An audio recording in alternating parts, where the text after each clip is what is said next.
This video is intended for educational and informational purposes only. It does not promote or encourage the use, sale, or possession of any illegal substance. The substances discussed in this video may be illegal in your country, state, or region. Always research your local laws. This content is not a substitute for medical, psychological, or legal advice. We do not endorse unregulated or unsupervised use of any psychoactive substances. Viewer discretion is advised.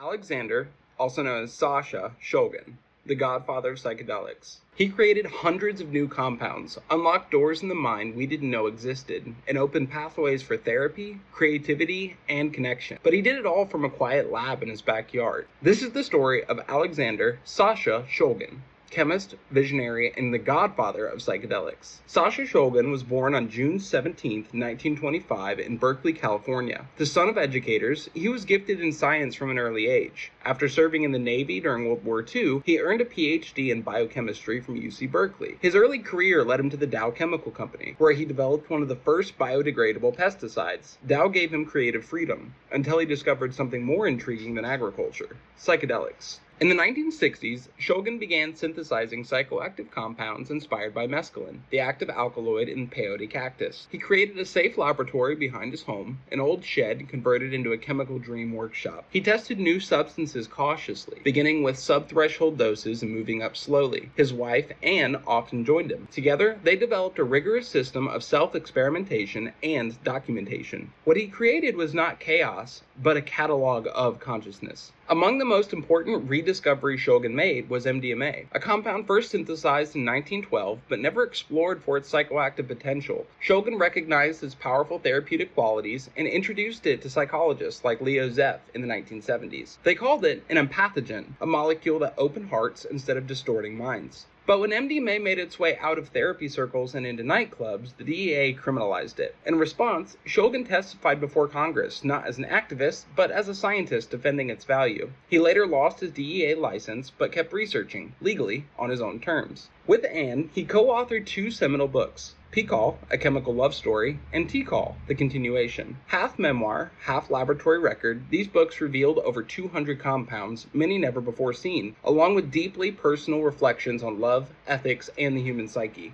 Sasha's legacy wasn't just the molecules he made, it was the mindset he modeled: rigorous curiosity, radical honesty, and profound respect for the mystery of mind. He didn't believe in recreational drug use for its own sake, but he also believed that understanding consciousness was one of the greatest scientific frontiers of all. As he once said, the most fascinating thing about a molecule is not how it reacts, but how it reflects who we are. Alexander Shulgin passed away in 2014, surrounded by family and friends, but his work lives on, in the labs of researchers, in the words of therapists, and in the expanding edges of human experience. He mapped the chemistry of the soul. Alexander Sasha Shulgin, the Godfather of Psychedelics. Normally, I would stop these biographies right here. These are built from scripts, so that way I can organize and contain information. But Sasha Shulgin is just an exception for me, and the reason for that is I had the pleasure of actually going to his home and seeing his lab with my own eyes, and you'll find pictures that I took that I can't believe I can say I took littered throughout this episode. And